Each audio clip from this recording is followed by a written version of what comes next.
तिरंगा यात्राની વાત કરીએ। ગૃહ રાજ્યમંત્રી હર્ષ સંઘવીની સુરતમાં પ્રેસ કોન્ફરન્સ છે। 8 થી 15 ઓગસ્ટ સુધી હર ઘર તિરંગાનું આયોજન કરાયું છે। રાજકોટમાં હજારો લોકો તિરંગા યાત્રામાં જોડાયા છે। આવતીકાલે સુરતમાં ઐતિહાસિક તિરંગા યાત્રા થશે। પરિવાર સાથે તિરંગા યાત્રા નિહાળી શકે તેવું આયોજન છે। મુખ્યમંત્રી અને કેન્દ્રીય મંત્રી સી.આર. પાટીલ પણ આ યાત્રામાં જોડાશે। પીપલોદ વાય જંકશનથી યાત્રાની શરૂઆત લાલભાઈ કોન્ટ્રાક્ટર સ્ટેડિયમ ખાતે આ યાત્રા પહોંચશે।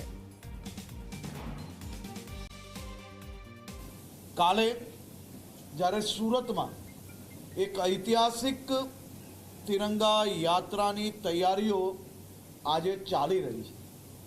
સુરત શહેરના ખૂણે ખૂણેથી લાખોની સંખ્યામાં લોકો કાલની આ ઐતિહાસિક તિરંગા યાત્રા નિહાળવા માટે સુરત ડુમસ રોડ પર મહાનગરપાલિકા દ્વારા અને પ્રશાસન દ્વારા તમામ લોકો પોતપોતાના પરિવાર જોડે આ તિરંગા યાત્રા નિહાળી શકે તે માટેની વ્યવસ્થાઓ કરવામાં આવી છે। આ એક ઐતિહાસિક યાત્રા એના માટે હશે કે લાલ કિલ્લા પર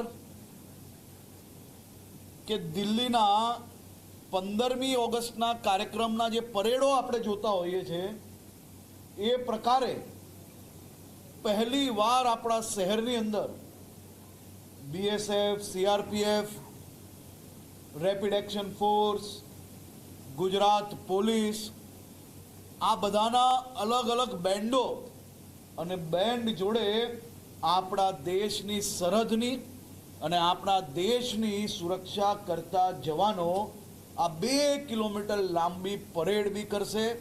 પરેડ જોડે જોડે સુરત શહેરના 20થી વધારે અલગ અલગ બેન્ડો બી કાલની આ તિરંગા યાત્રામાં જોડાવાના।